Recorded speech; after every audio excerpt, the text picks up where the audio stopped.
اس امت کو قرآن کریم نے خیر الامم قرار دیا ہے، اور اس امت کے بھی جو صحابہ کے بعد میں جو حضرت طبقہ امت کا، اس کے بھی بڑے فضائل ہیں۔ اسی سے متعلق مجھے آپ سے ایک بات عرض کرنی ہے۔ موطا امام مالک جو کتاب ہے، امام مالک رحمۃ اللہ نے لکھی، اس کے موطا کا نام اس کا، تو اس میں ایک روایت ابو ہریرہ رضی اللہ تعالی عنہ کے حوالے سے امام مالک رحمۃ اللہ علیہ نے نقل کی ہے۔ ابو ہریرہ فرماتے ہیں کہ حضرت نبی کریم صلی اللہ علیہ وسلم ایک دن اپنے در اقدس سے جنت البقیع میں تشریف لائے، اپنے در اقدس سے تشریف لائے اور جنت البقیع میں تشریف لے گئے، جو اہل ایمان کا قبرستان ہے۔ جا کر کے السلام علیکم دار قوم مؤمنین انا انشاءاللہ بکم لاحقون، تم پر سلامتی ہو اے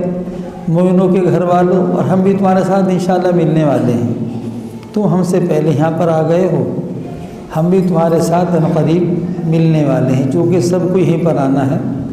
اور سب کا آخری گھر یہی ہے، یہ آپ نے فرمایا۔ پھر آپ نے فرمایا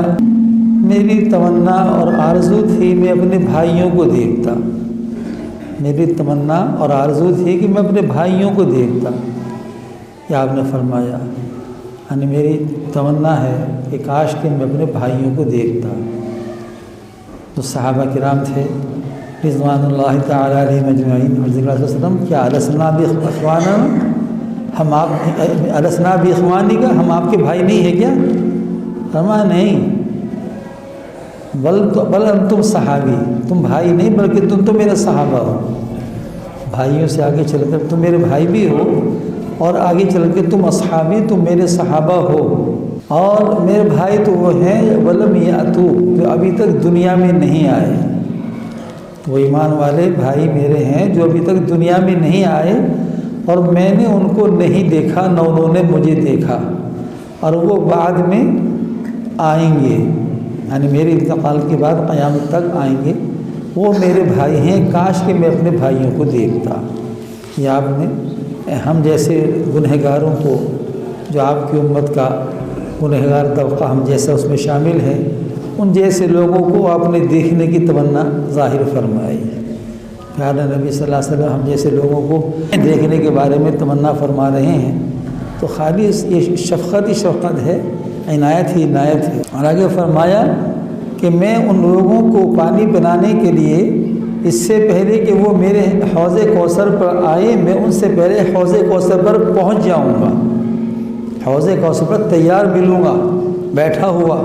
انتظار کرتا ہوا کہ وہ میرے بعد میں آنے والے بھائی جو ہیں میرے، وہ حوض کوثر پر کب آئیں، کب میں ان کو جام کوثر پلاؤں۔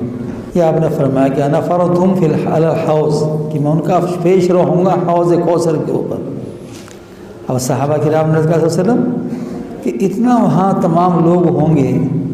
تمام انبیاء کرام کی امتیں ہوں گی، تقریباً 1.25 لاکھ انبیاء تشریف لائے، اس کے سب میں سب امتیں ہوں گی، آپ کی امت ہوگی، تو آپ اتنے لوگوں میں سے آپ اپنی امت کو کیسے پہچانیں گے، جو بعد میں آنے والے ہوں گے، جن کو آپ نے دیکھا ان کو آپ نے نہیں دیکھا، اور جام کوثر پر آپ جو ہے وہ پانی پلائیں گے، تو آپ کیسے پہچانیں گے جو بعد میں آنے والے ہیں۔ یہ صحابہ کرام نے اشکال کیا آپ صلی اللہ علیہ وسلم سے، تو